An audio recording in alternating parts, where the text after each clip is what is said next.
Beat Matt Batrep. Matthew here from miniwargaming.com, and welcome to another Beat Matt Batrep. Here's how it works. People challenge me on the forums to win a $25 gift certificate to our online store. This week, Ryan has challenged me on the Mini Wargaming forums, and we're going to be playing a game of Warhammer 40k.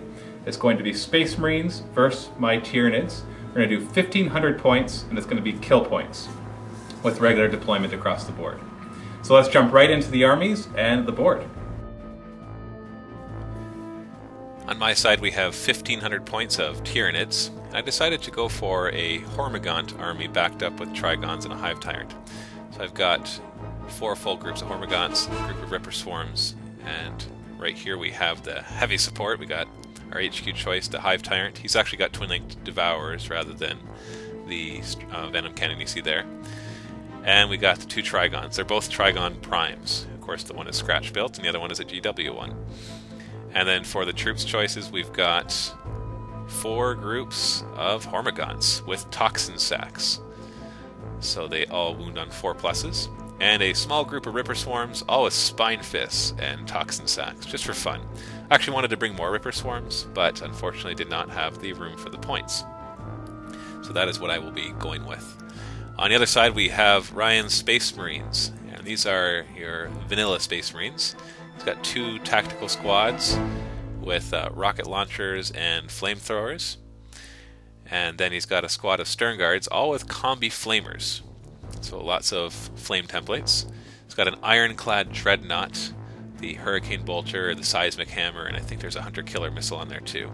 And a Land Raider Crusader, and there's 2 special characters. One of them is Vulcan, and the other one I actually don't remember what his name is, so if you recognize what he is, just let us know in the comments below. But he's got like a psychic hood. I think he's some sort of librarian, a special librarian. So that is his 1,500 points. So he's got 7 kill points, I've got 8, so it's pretty even for Annihilation, which is the only way I like to play Annihilation. I don't like it when there's too many kill points on one side or the other, otherwise it's unfair. So this is the board that we're playing on. The craters and the water will count as difficult terrain, but it won't really provide cover because it's not deep enough. And then we've got impassable terrain in the form of those bastions and some of the Tyranid spikes. And then we've got a little bit of area terrain with the trees and some other hard terrain as well. So now we're just going to do a quick time lapse of the deployment. I won the roll off, so I got to deploy first, and I theoretically get to go first as long as he doesn't seize the initiative. Now, when you have 4 groups of Hormigaunts, there's not much you can do in terms of deployment with this type when you can't see where your opponent is. So I went with an all-around strategy of line them up and get ready to run across. The obvious strategy that I'm going for here is for an overwhelming force that he can gun down as much as he can, but there will be, as long as a couple groups of Hormigaunts can survive and get to him, then I shouldn't have any problems whatsoever. And so I'm just setting them up all just like this. 4 in a row, just from one side to the other, with the Trigons as support on each side and the Hive Tyrant in the middle. That way we have Synapse coverage, because the Trigon Primes are Synapse creatures, and so that we also have a lot of heavy fire support, because I know he has a Dreadnought, which is impossible for my Hormigaunts to hurt, and the Land Raider Crusader is impossible for my Hormigaunts as well. And then he deployed his Land Raider Crusader, which is full of the Stern Guard and the 2 special characters. And he's got the squad of Space Marines on this side with the Ironclad Dreadnought, and then the other squad of Space Marines on the other side in the crater, and with his Land Raider turned to the side. Now, I'm not sure if I agree with him deploying his Land Raider in the crater, because that means that he has more chances of becoming immobilized, which obviously would cause some problems.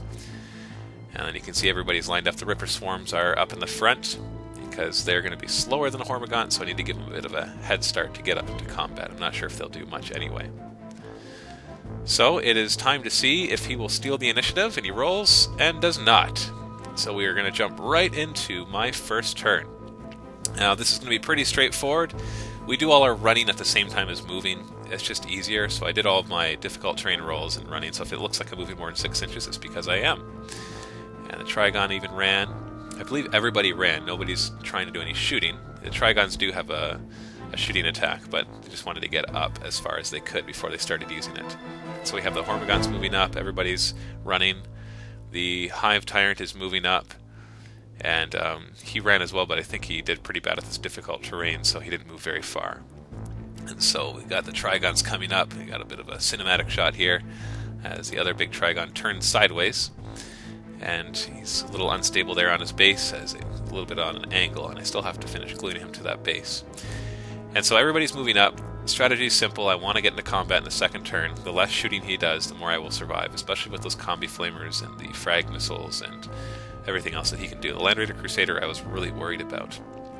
So the first thing that happened is he did not fail the dangerous terrain roll, and so he was able to move his Land Raider, and he moves it up to the Trigon. Now, that's probably a bit of a tactical error, along with the Dreadnought. Two things, that he moved up both of those and left his Space Marines behind, which means they'll both be within charging range of the Trigon. And on top of that, he, luckily for me, got distracted by the Trigon, so he starts firing all his bolters and his plasma pistols and his crack missile into them. Only managed to do 1 wound. And the Dreadnought is also getting distracted.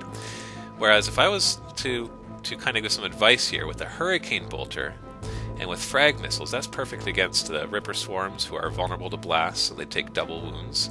And also against the Hormigons, because they're nice and clumped up. And he did the same thing with his Land Raider Crusader. He fired all of them at the Trigon rather than the groups of Hormigons. So I think that's going to cause him some problems in this game. And I had to make 1 armor save after all those shots, and I made it. So his Land Raider Crusader did no damage. He fires a frag missile into this group of Hormigons. It scatters a little bit, but still manages to cover a few of them, and he manages to kill 3 of them. There's no cover saves here, as they're well out in the open. And then he just fires everything else he has at them as well, and manages to peg off 3 more. So not too bad.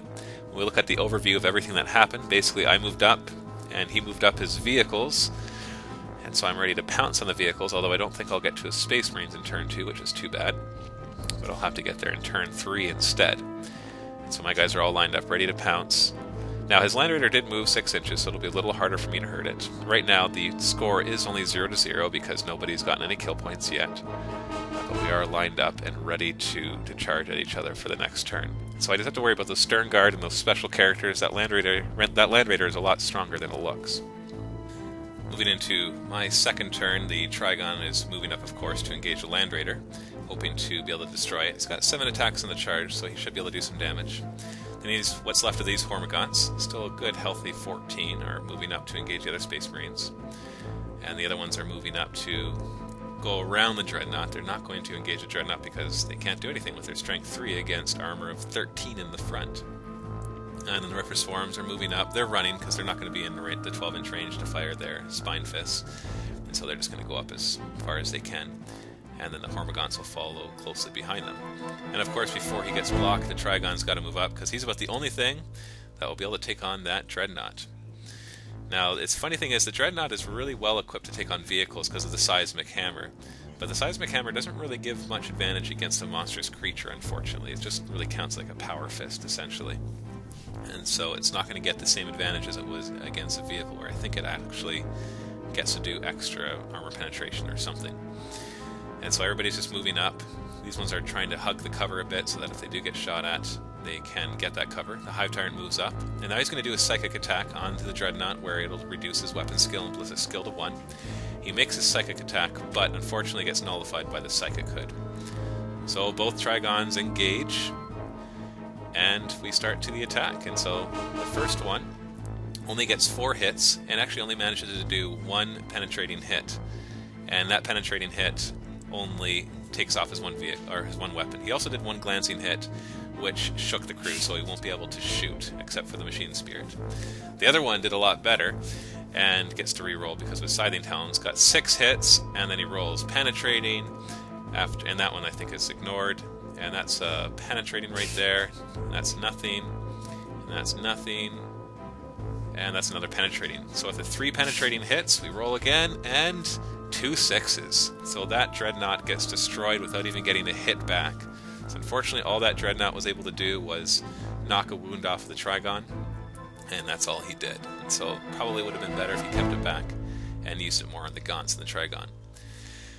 So unfortunately, the Land Raider is now going to unload all his guys. The Stern Guard are going to move out and take advantage of the clump of Hormigons. So it's probably a bit of a mistake that I just ran them out into the open there. I should have tried to hug some terrain or something, because his Combi Flamers are obviously going to be able to do a lot of damage to my guys.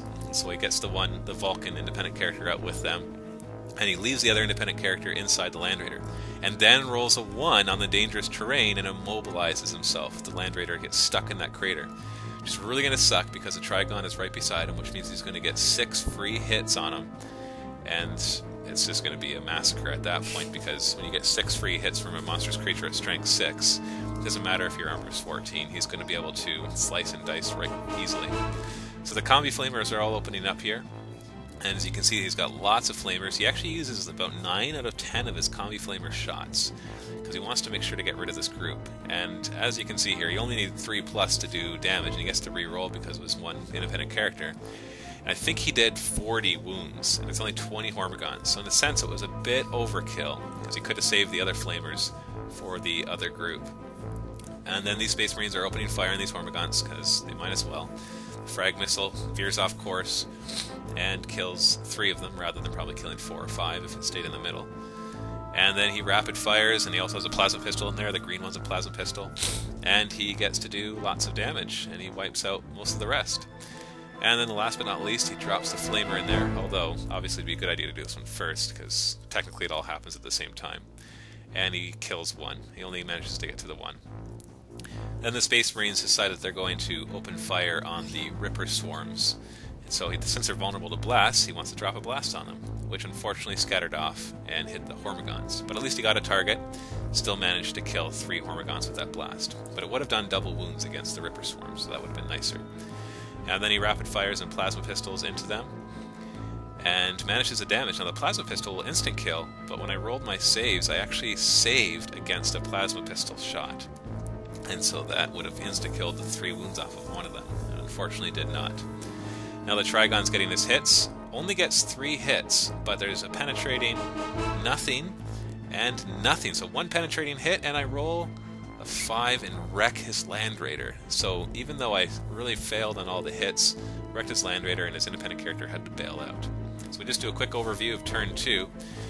You see that the Trigons destroyed the Land Raider and the other Trigons destroyed the Dreadnought. He's gunned down a lot of Hormigons. On the right-hand side of the board, he's doing pretty well. On the left-hand side, he's about to get overwhelmed very badly. So the current score is 2 for the Tyranids and 1 for the Marines, because they just destroy one of the groups of Hormigons. And so he's got the momentum on the one side of the board, and maybe he'll be able to do something with that. But the other side is definitely getting overwhelmed, as there's still 2 healthy groups of Hormigons and a Trigon ready to jump in. So stay tuned for turn 3. Visit miniwargaming.com to see our videos 1 month early.